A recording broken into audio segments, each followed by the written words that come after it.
Hi friends. Hey, today I'm going to talk about how words can harm in healthcare, and we're going to explore the nocebo effect. I'm Dr. Lisa. I'm a physical therapist and a specialist in osteoporosis exercise, and this right here completely changed how I practice and how I communicate with clients and online.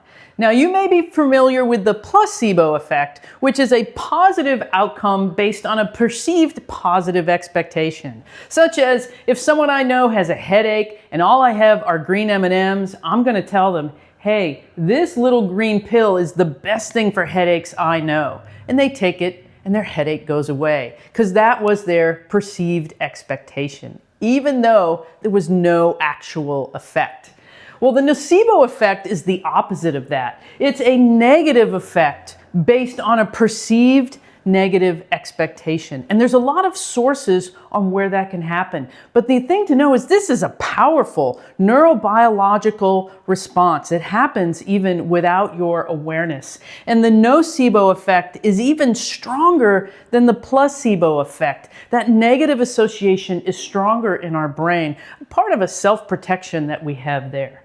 But this can come from many sources, and that could be your beliefs and experiences that you've had before, but a big part of that people get is their encounters with medical professionals. The way that conditions or procedures or medications are explained to them can have a very strong nocebo effect. And this can be also social media things that you see and read that may be conflicting and confusing. It could be information from family and friends that makes you concerned about the outcome. And it can be as simple as reading the package insert on a supplement or a medication. This can have a very strong negative effect based on that negative perceived experience.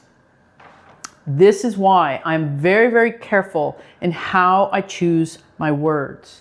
Now, words can harm. Words like bone on bone, wear on tear, and degenerated place a certain picture in our minds about our ability or lack of ability, about our safety or lack of safety, and also about our control. Something is out of place or you are out of alignment. This is one of the ones I hate the most because it really isn't accurate. And that this places a need for someone else to put it back in, to put you back in alignment. So the control is not within you, but in somebody else to fix it. Instead, I like to say something like, this is stiff or sticky, and let me show you how you can improve that and feel better, so that the control is back on the person having the experience and not a dependency on someone who is fixing it for them. Wear and tear and degenerated have a connotation of being less capable and less safe. Someone may say to you, that exercise is bad, or you should never do this, or stop doing that because you will be injured, or you will have a fracture. And that paints a very strong nocebic effect. You might even hear about a medication that causes nausea and you experience nausea before you even take it. All of these things, studies tell us, can increase pain, can increase distress. People may stop or may not complete their treatment based on what they're told and what they experience. They may have more fear and avoidance of activities. That's the one that concerns me the most, because as your world gets smaller because you're avoiding doing things because they don't feel safe anymore, quality of life goes down. I've seen this myself, and I was a practitioner who caused these effects on people years ago. When I said, stop doing X, stop doing Y, this is bad, that is bad, and suddenly they were doing less and less and less. As we learn about how powerful our words are in healthcare, we learn to rephrase things that create more control for the client, for the patient. Instead of degenerative and bone on bone, maybe this is normal age-related changes. And we don't need to invalidate anyone's experience of pain, because if things are correlated, then there's something to look at there. But we know many, many times The gray hair that we have on the outside, well, we have kind of gray hair on the inside too when we see changes in our cartilage, in our joints, and in our discs in our back. It could be normal age-related changes. I experienced this myself in my 40s when I had x-rays of bone on bone in my spine and degenerative disc disease and pain. And I projected that to an outcome that family members and parents had had, thinking I was destined for that same future. But when I learned pain neuroscience and learned about the nocebo effect, I learned how to change that and reorient myself to these normal changes or the gray hair on the inside.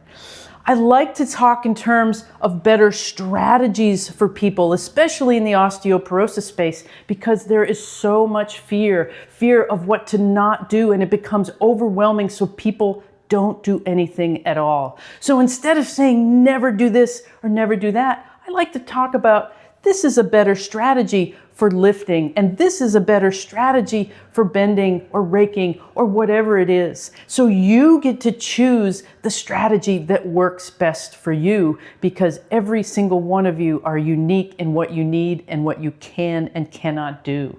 I want to empower you to have that self-control and self-efficacy, because that is what changes our quality of life.